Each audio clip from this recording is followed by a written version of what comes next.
আনন্দে কাটছে। দেখছেন ও আসলে আমাদের সন্তান আছে তো খারাপ। এটা কিন্তু সেলাই করা, এই যে সুতা দিয়ে সেলাই, মানে মাঝে সাদা, দুই পাশে আকাশি কালারের, যে আর্জেন্টিনা পতাকার রং। তুমি কোথায় পেয়েছিলে এই পলিথিন গুলো? ওই যে ঘর বানানোর সময় ছিল, সেগুলো আমি নিলাম। তোমাদের বাড়িতেই ছিল?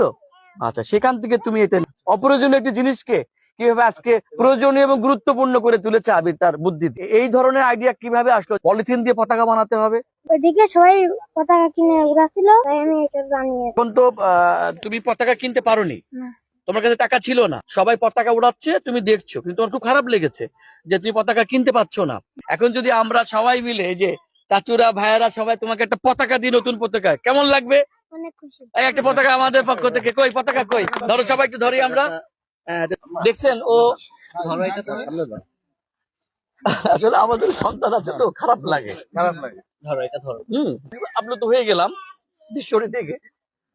কত দূর খেলা হচ্ছে, একজন শিশুর মনে আর্জেন্টিনা এবং মেসি যে এত জায়গা করে নিয়েছে, হয়তো মেসি এই সংবাদ জানবে না।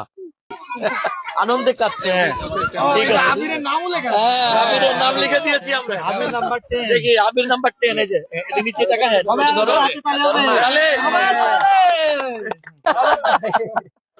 ফুটবলও দিলাম তোমাকে একটা।